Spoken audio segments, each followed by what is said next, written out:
Hello everyone and welcome back to another live stream with me, Grizzly K. This is Grizzly True Crime, and today I'm actually going to do a follow-up from a video that I've already posted, which is part 1. And part 1 is linked in the description box for you. There I covered the case and what we initially knew, and as the thumbnail says, it gets so much worse. Like, oh my goodness, the details that have come out from search warrants and from the indictment, and this is, the state is seeking the death penalty against the couple accused of this teenager's murder. It is just like unbelievable what happened here, what they're accused of doing. Okay, so we're going to go over some new details. So if you're watching the replay, make sure you follow the timestamp so you could just skip to that if you've already watched part 1, because I'm just quickly gonna recap it for us. All right, it won't take long. Then we're going to dive into the new details. The Saints, number 1, thank you so much for your pounds. Look there, 99 cents in pounds. Thank you so much for your sticker. I really appreciate that. Please like and share, not because you like the topic, but because you want others to also learn about this update or this information or about this case or whatever it is, or maybe just because you like the way that I present true crime. Thank you to everyone who hits the like button and shares. And also, let me quickly tell you, if you head over to Patreon, on the free public tier, you could see some really cute pictures of our cats. People are always emailing me asking for pictures of the cats. You could see them there today. I posted quite a few of them there. Okay, so thank you to everyone who's made it over to Patreon. All right, so first I'm going to do this. All right, welcome everyone. Moderators, patrons, subscribers, members, everyone. Here we go. First, let's just look at this, and I'm going to go a little quicker than I did obviously in part 1. Part 1 was the first time we talked about the case, and so if you want to watch that, I'll speak a lot slower in there. And there's some map time in there and the, initial documents we got. So I do recommend checking out part 1 after this if you didn't do your homework. Ken Hubble, thank you for being a member for 1 month. You said so happy to be a member finally. Thank you so much. Okay, Miranda Corsette. Miranda Corsette was born in 2009 in Gulfport, Florida. She lived with her grandmother. Both of her parents are deceased, and I don't know what happened to them, but shame. Shame. She had such a tough life. So both her parents are deceased, and Miranda had an 11-month-old daughter, and her grandmother was helping to take care of her. She was homeschooled, and her grandmother said she would sometimes leave home, but she always returned. She last saw Miranda on Saturday, February 15th of 2025, and reported her missing to the Gulfport Police Department on February 24th of 2025. Her case is now a homicide investigation with 2 arrests made and with the state seeking the death penalty against the 2 that were arrested. And yeah, trigger warning for this case because it's really terrible. It's like kind of almost like catfishing, but then also just the escalation, the fighting, the torture, dismemberment. There's so much in this case. So Gulfport Police Commander Mary Farron said that they are very familiar with Miranda. She's a frequent runaway and she has a history of mental health issues as well as drug abuse. She said at a press conference. If you want to see that press conference, we also watched that together in part 1. The grandmother is her primary caregiver at this time. She said she normally comes home, so she doesn't report her missing every time that she leaves. She just didn't come back in a timely manner this time. People are obviously throwing shade at the grandma, like, why did it take you so long to report her missing? But she said she ran away quite often. She struggled a lot with her mental health, and she just thought, well, she's going to come back. But this time she didn't come back. And what a nightmare to find out what happened, right? Oh, my goodness. So if anyone has any information about these people that were arrested, because I believe there's other people I'm hearing and seeing on social media that have encountered, especially the guy, Stephen Gress, and I'll show you pictures in a moment if you've never seen it before. Yeah, I think the more information, the better for the state to build their case. So there are some numbers you can call if you haven't yet told the police maybe your story or what you saw or heard or anything like that. On March 6th of 2025, a witness called the police and gave them information about a possible kidnapping and homicide involving a missing teenager.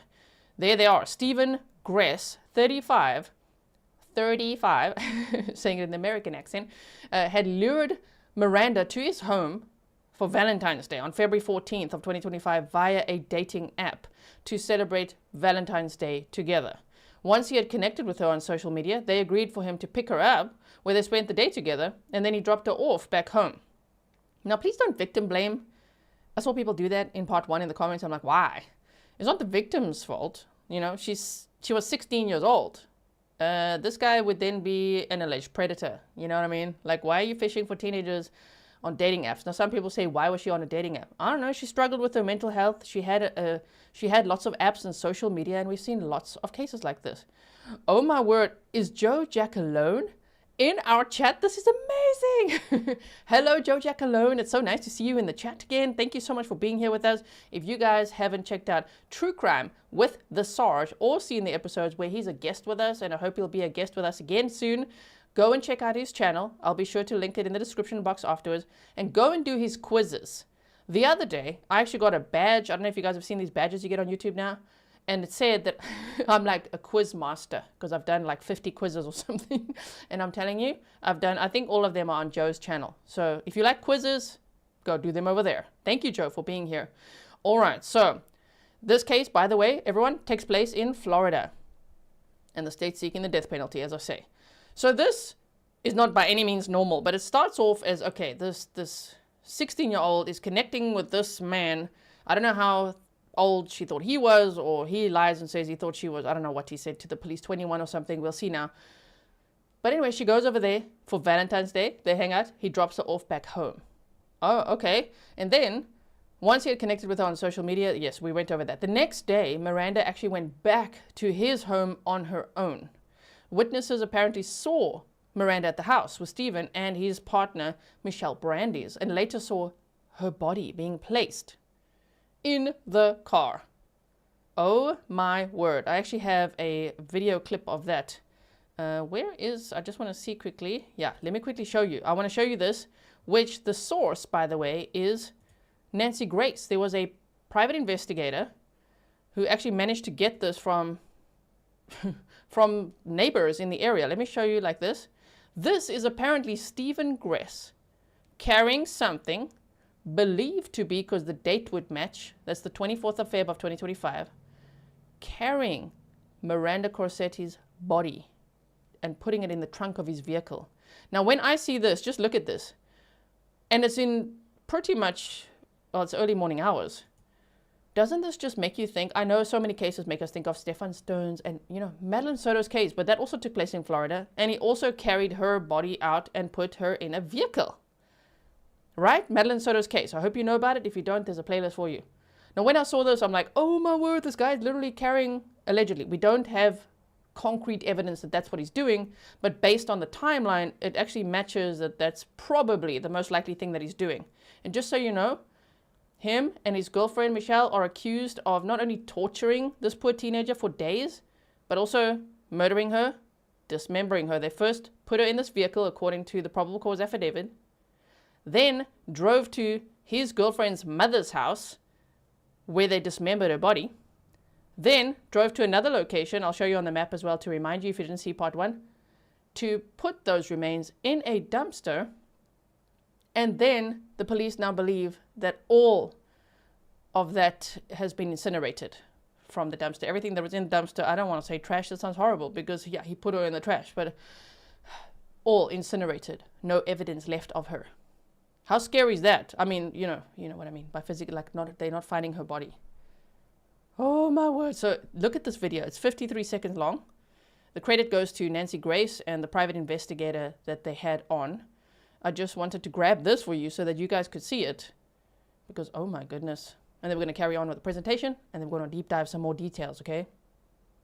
So there's no sound, by the way. If anyone's thinking sound, there's no sound. I mean, I just can't believe this. So it looks like, yeah, 3:39 in the morning. And then he goes back in the closed.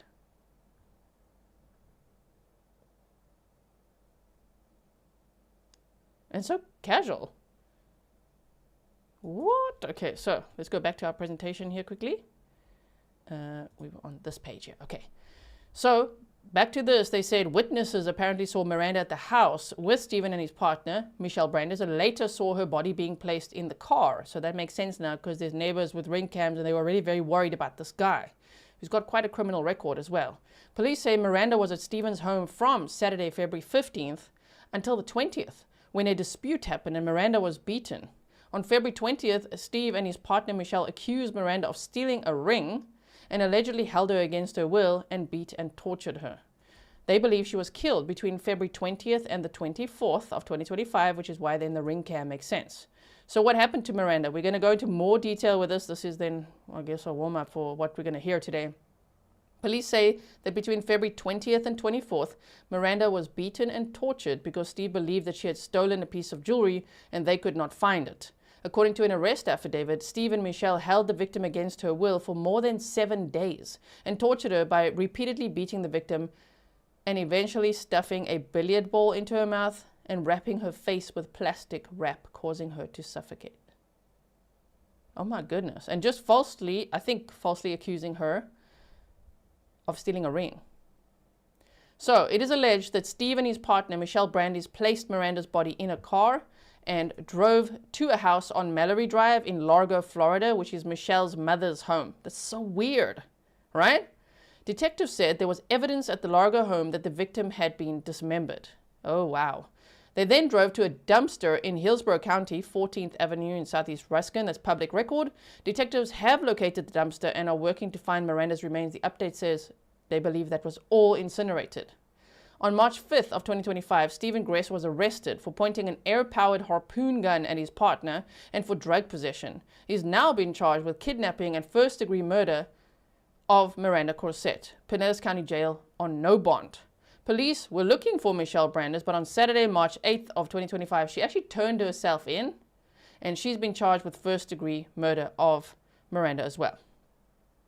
Okay, so criminal history, I would recommend checking out part 1 because we went over some of these burglary, armed burglary, things like that. I just want to move on so that we can get to the new details, especially for those of you who saw part 1. So we went over some of this as well. Look at this guy with these birds. They're just like, oh, I'm a nice guy. Those are probably like pictures that he's seen or that he posted on his social media and on dating apps. And this woman is a mother of 2. What? Her criminal history includes theft, drug possession, and resisting arrest. And now she is also facing first-degree murder charges and also facing the death penalty. This is a lot.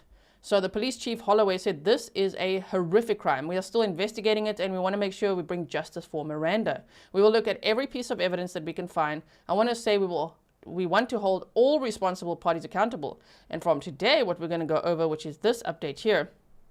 Oh my, more people could be arrested. They said several people saw Gulfport teen held captive. None told police, records say. Oh dear. Okay. So everyone, make sure you refresh your page, okay? Yeah. Thank you, Pernille. Read that. YouTube has some glitches. They're doing lots of updates. I don't know what's going on. So, St. Petersburg. Here's the update. At least 6 people saw Miranda Corsette or knew that the 16-year-old Gulfport girl was being held against her will and tortured the week before she was murdered, and no one told police, which is why we keep saying if you see something, say something. If you think something's suspicious, tell the police. Do a welfare check. Whatever it could be, you could report anonymously, right? Because you could save someone's life. And in this case, yeah, could literally save someone's life. Okay, so at least 6 people. That's a lot of people as well. No one told police. That's according to a search warrant. I've requested it. Grizzly Cat's requested it. We've done that twice. They keep saying it's an active investigation, but yet Tampa Bay News has the freaking search warrant. Not that they posted it, so we can't see that document right now, but I'm waiting for my copy of that document, okay?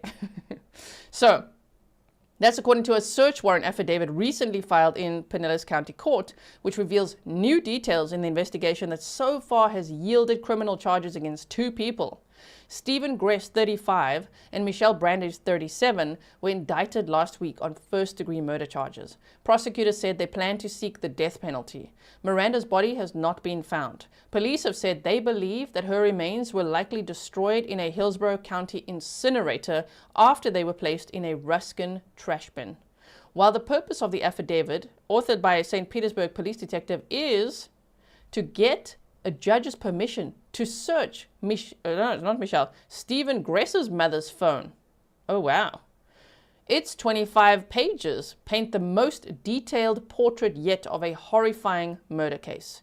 The torture took place in a tranquil neighborhood featuring wide lawns that stretch before modest mid-century ranch homes and burgeoning oaks and palm trees. You guys know, if I put you on the ground there, like I did in part 1, I'm going to say, wow, this is a really nice area. It is a really nice area. That others bore witness to Miranda's plight begs the question, will anyone else be charged? I will keep you posted. Now, people saw the captive teen. 2 neighbors had seen the slender, dark-haired girl at the duplex where they said Gress frequently brought home young, disadvantaged women in St. Petersburg, Ponce de Leon neighborhood. Okay, I'm going to just read the quote that he said. This little bitch stole my ring and won't give it back. Gress told one neighbor who saw Miranda. And then Stephen Gress said, so I've been beating her ass. Yeah. Let that be a lesson. Report that. Report that, right? 3 people, including Gress's mother, would later admit to police that he'd sent them photos of the girl that showed her nude, bruised, and in increasingly worse physical condition. So this guy was documenting the abuse, allegedly, and sending it to his mother? Yeah? Okay. His mother, according to the affidavit, denied viewing the photos. She said he told her the girl was still in the house and had stolen a ring from him. In response, she said that she couldn't talk to him anymore. Are you sure? That's probably why they want the search warrant, hey? Good people don't want to know bad things, she told him, the affidavit states. Okay, call the police on your son then. Efforts to reach Gress's mother and other witnesses mentioned in the document were unsuccessful on Friday. Attorneys listed for Gress and Brandeis did not return calls for comment. A St. Petersburg police spokesperson said Friday they could not say whether anyone else might be charged. The case is still open and there's still a pretty good likelihood of more charges to come. Pinellas Pasco State Attorney Bruce Bartlett said. The 6 days of torture, 6 days of torture of this 16-year-old girl who was a teen mom. She had an 11-month-old back at home. 6 days of torture and calculated killing made the murder one of the most disturbing he's seen. People like that should be eliminated from society, Bartlett said. They have a tool for that, and that's called the death penalty. Miranda had a, now they say, 1-year-old child who's now in the care of the teen's grandmother, police said.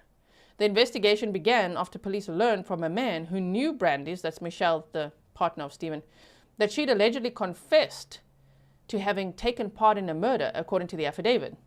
On Friday, Miranda's grandmother, Rita Farnham, told the Tampa Bay Times that she wasn't ready to talk about the case, but later wrote in a text message that she was thankful to the man who knew Brandeis that told police about the apparent confession. If not for him, we would never know what happened to Miranda, she wrote. My family is very grateful to him. So somebody saw something and said something. So well done to that person because they actually helped to get these 2 arrested. And by the sounds of Stephen Gress, yeah, he was a serial killer in the making. By the sounds of it, we're going to get to that now. Okay. Thank you so much all for being here. I know there's a lot going on in true crime today. So I really appreciate you guys studying this case with me. Now it says witnesses detail the horror. Look at this little home. It's so cute. Like what? It says Stephen Gress lived in the downstairs apartment at this home on 27th Avenue in Avenue North in St. Petersburg. It was there that police say that he and Michelle Brandeis tortured and murdered 16-year-old Miranda Corsette. But like, look at it. It doesn't mean if a house is cute or an area is nice that bad things can't happen, because some people like to tell me that. That's not why I'm saying it. I'm just like, whoa, you like really would never know what's going on in that house. What's allegedly going on. This is one of the first people that detectives questioned was a woman who lived with Gress and Brandeis. So there was someone there, living there, in their first floor apartment on 27th Avenue North. She described in the affidavit as, she is described in the affidavit as having previously been in a sexual relationship with Gress. Now, though, Gress and Brandeis were together. He wanted an open relationship, the woman said, but Brandeis was jealous. She described a volatile home situation where Gress frequently beat and abused the 2 women. She also said that Gress, trigger warning, because we're talking now about animal abuse as well. She also said that Gress killed animals that he got from Craigslist and disposed them near the Bob Graham Sunshine Skyway Bridge. What? This guy was also finding animals, like adopting animals from Craigslist or buying animals. What? And then disposing of them, which means killing them. We're going to get to that. He actually says that later. He brought home other women who were homeless or addicted to drugs, she said. When detectives asked about a girl that he'd brought home on Valentine's Day, the woman began to cry. She talked about Miranda. She said that Gress met her through Grindr, a dating app that caters to the LGBTQ community. He brought her home, she said. The next day, the woman said Gress was furious. A ring that belonged to him was missing. He was convinced that Miranda stole it. Miranda was brought back to the apartment. Gress demanded the ring back, but Miranda wouldn't turn it over. Probably because she didn't have it? I'm just guessing. Days later, Brandes would show her the ring. So days later, Brandes, Michelle, Steve's partner, would show this other woman the ring, like, look, here it is, claiming to have found it in Gress's car, according to the affidavit. The woman said that she believed that Brandes had the ring all along. She believed that she wanted Gress to dislike the girl. Remember how they said she was jealous, according to this other person living in the house.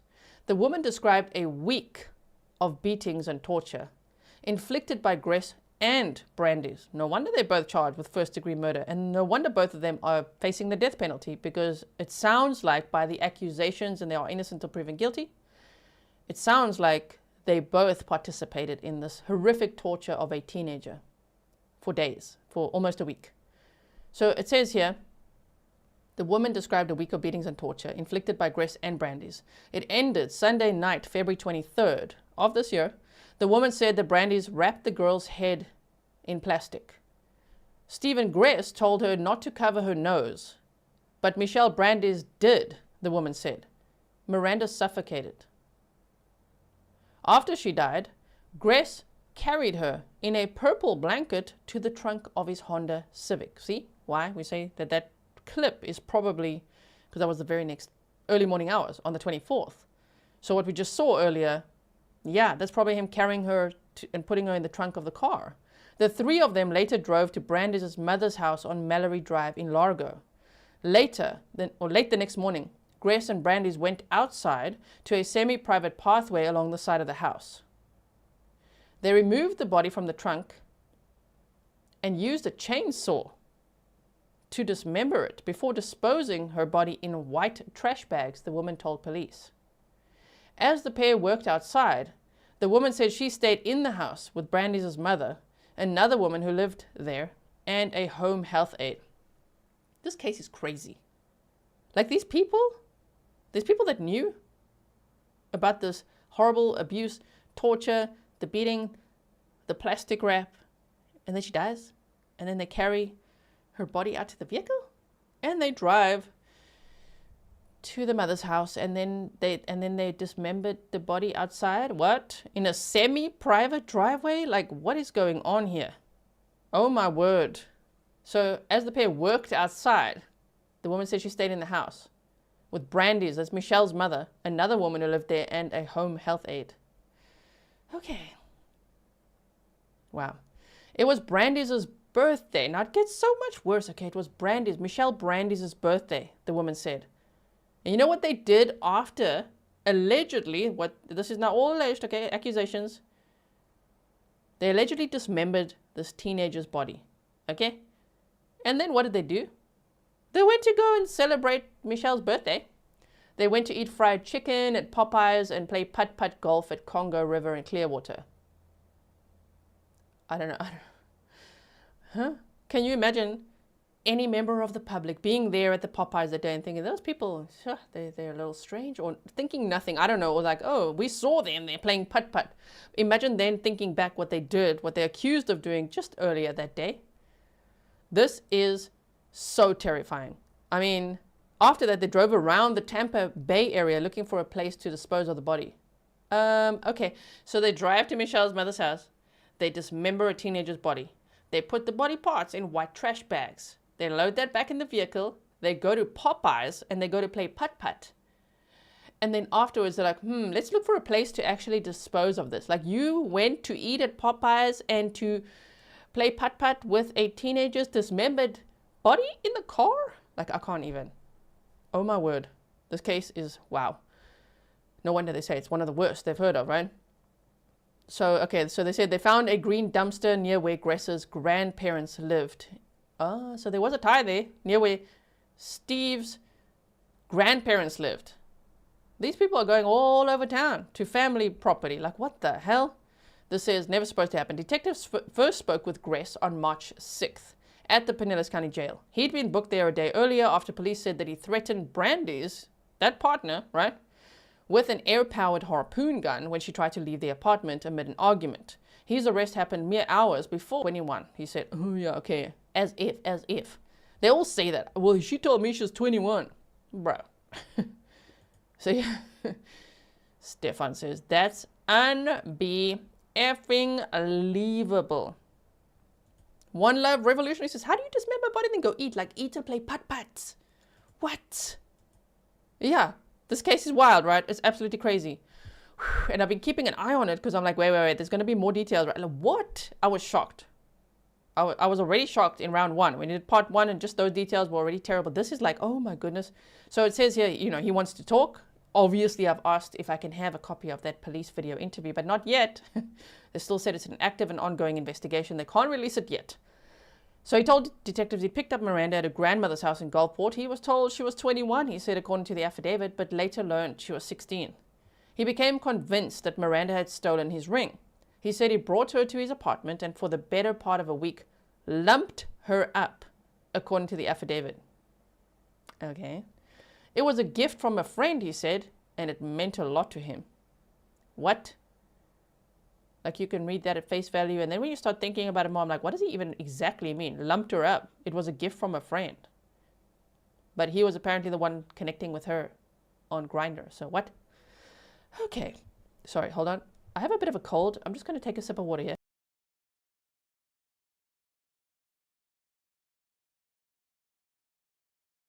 Okay.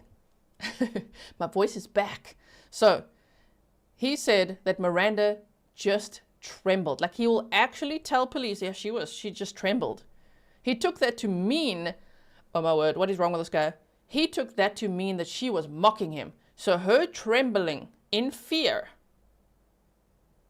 I would assume in fear, trembled, the word is associated with fear. She's trembling. It must have been so frightening. And he takes his brain, P-brain, is like, oh, that means she's mocking me. Huh? He and Brandy's repeatedly beat the girl, the affidavit states. Whenever they injured her, he said he would go to CVS to get medicine to help her heal. Eh? He blamed Brandy's, that's Michelle's girlfriend, for causing Miranda's death. He described her shoving a billiard ball into Miranda's throat and covering her face in plastic wrap. He said he couldn't get to her quickly enough to poke holes. Oh yeah, right. Like he wanted to be a hero. Really? Couldn't get to her quick enough. Sorry about that. What? He said he couldn't get her to her quickly enough to poke holes in the plastic so she could breathe, according to the affidavit. He confirmed that they then took Miranda's body to Michelle's mother's home in Largo and then disposed of it in Ruskin. Oh, this guy's just confessing it up. I do want to see that video. The detectives asked about the claim that he'd killed animals. That was partly true, he said. He would get animals, mostly through Craigslist, and kill them, he said. But he denied throwing them off the Skyway Bridge. Rather, he would dispose of them in his apartment trash bin. Okay. He would do this, he said, according to the affidavit, so that he wouldn't kill his girlfriends or other people. See, that's the talk of a serial killer, or one in the making. Or like a psychopath, if you say at least, you know. I mean, just like, what? You were serially killing animals so that you don't have to kill your girlfriends or women? But you have these homeless women, you know, people that are struggling with substance abuse coming to the home. I will not be shocked if he is linked to other cases. Because for him to also be like, okay, we're going to go now to your mother's house, a little bit of dismemberment, and then Popeyes, putt-putt, huh? Then we'll go to Ruskin afterwards and just dispose of this, maybe even knowing that that trash will get incinerated. Sure. Okay. So he would do this, he said, so he wouldn't kill his girlfriends or other people. Okay, but now he's accused of killing a teenager and dismembering her and facing the death penalty. So what else did you do?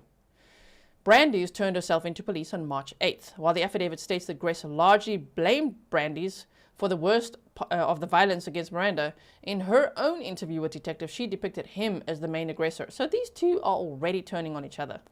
She described herself as a victim who feared being beaten by Gress. She had no choice, she said, but to do what he told her. She was too afraid to tell police. You know, this case reminds me of that. Remember the Sean Finnegan trial? And that young girlfriend he had? Oh, my, this is not a young girlfriend. This girlfriend is actually 2 years older than him. They're 37 and 39, I think they said, right? Or 35 and 37. Yeah. But remember the Sean Finnegan trial? That's where we got to see Judge Don Ash in action. The one that told us, be a lighthouse, not a tank. You see it in my intro, and we've got emojis as well, and members' badges that are lighthouses, inspired by Judge Don Ash. But whoo, that case as well, we were watching the testimony of Sean Finnegan's girlfriend, and we were like, what in the hell is going on here? I think this trial will be similar to that, right? And that was also a death penalty case. Yeah, so okay, we've looked at that. Now let's just quickly, to save time, I'm not gonna play the Maptime song right now because it's very quick. Okay, now YouTube, disclaimer, this is all public record. I'm not doxing anyone. I'm not showing anything that I can't be showing. It's all part of court records, articles, media reports, everything. And it's also, I've kept it kind of general as well, not exact home addresses, okay?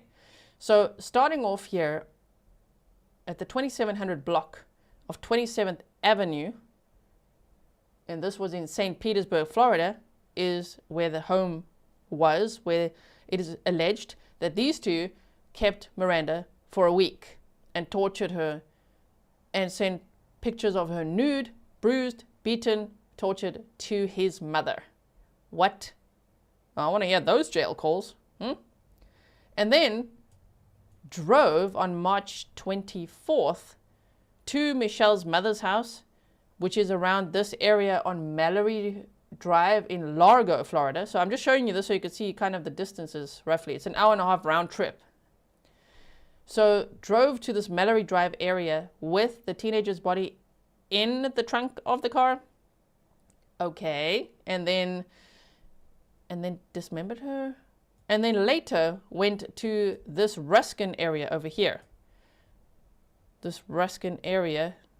I just took us here to the Sun Lake RV Resort. It's somewhere along here, there is a dumpster that they actually are believed to have put her remains in, and that is why police now say they think it was incinerated. It was somewhere on this road. I just really want to see. Now we're driving. Buckle up, everyone. I can't remember exactly where it was. We did in part 1, so if you want to see it, I think it's coming up. Wait. No, not yet. So they were driving out here. Yes. Where is it? Anyway, if you want to see it, go check out part 1. I think it's coming up. Wait. There. This. That's where they allegedly put her remains in, and where they believe that this trash then was taken to incinerators. That tells me that he knows about that. Don't you think? Maybe he doesn't. Maybe he's a complete dumbass. But to me, this is a lot of calculation. Okay, so now let me quickly show you these documents. Thank you to Grizzly Cat for obtaining these documents for us. I put her Buy Me a Coffee link in the description box if you want to top up her coffee so that she can continue to work with me as we bother all these agencies together. Excuse me. I'm going to request videos, you request documents, let's go, right? And then hopefully we get things. So at least we got some documents. These are now public as well, by the way. It's not that hard to get now anymore. So State of Florida versus Stephen Robert Gress. Look at this. Notice of intent to seek the death penalty. Comes now Bruce Bartlett, State Attorney for the 6th Judicial Circuit of Florida, pursuant to Rule 3.181 and all of those rules, Florida Rule of Criminal Procedure, and files this notice of intent to seek the death penalty. They've already done that. So that's also fast, huh? You know, like with Stefan Stearns, they arrested him on the 28th of Feb of 2024, and then they charged him with murder in April of 2024, and only after that did they intend, it was in May, to seek the death penalty. This is like quick. They know this is terrible. They're seeking it. Wow. So they say the capital felony was committed while the defendant was engaged or was an accomplice in the commission of or an attempt to commit or flight after committing or attempting to commit sexual battery and or aggravated child abuse and or kidnapping. I mean, I think that all of this torture, abuse, and all that includes, obviously, sexual assault as well, right?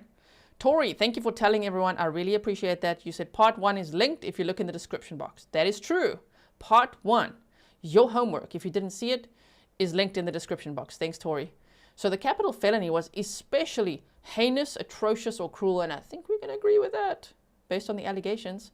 The capital felony was a homicide and was committed in a cold, calculated, and premeditated manner without any pretense of moral or legal justification. I hereby certify that a copy of the above has been furnished to, and so they're seeking it. And there's a copy of this as well. There's one for Stephen Robert Gress, and there's one for Michelle Brandeis. They are seeking the death penalty against both of them.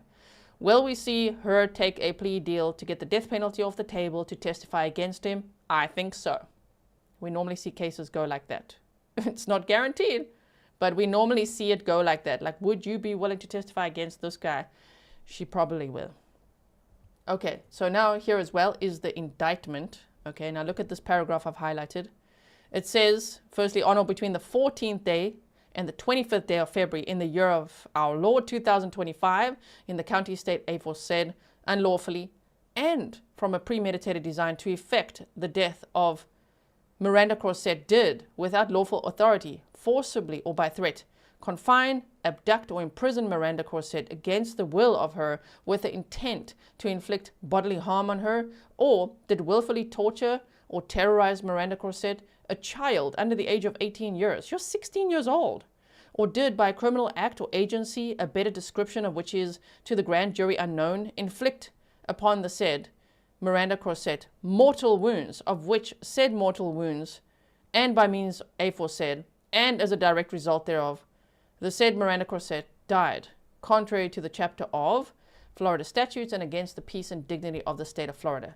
Now this indictment is, again, it's repeated for Stephen Gress, and there's one for Michelle Brandeis. So I won't show you both because they look the same, okay? Yes, now trigger warning, as Stefan is saying, the details of the case may be upsetting or disturbing to some viewers. As Nightbot's saying there to you, please take care of your mental health and step away if you need to. We'll always save a seat for you. Now here is from the complaint or arrest affidavit, and it says, and there's again one for each, for Michelle Eileen Brandeis as well as Stephen Gress. Unlawfully and from a premeditated design to effect the death of Miranda Corsette, a human being, repeatedly beat the victim while holding her captive for 7 days, and eventually suffocating her by wrapping plastic wrap around her face, thereby inflicting upon the said Miranda Corsette mortal wounds, of which said mortal wounds, and by the means aforesaid, and as a direct result thereof, the said Miranda Corsette died. The defendant and co-defendant held the victim against her will for over 7 days and tortured her by repeatedly beating the victim and eventually stuffing a billiard ball into her mouth and wrapping her face with plastic wrap, causing her to suffocate. The defendant and co-defendant felt the victim had stolen a ring.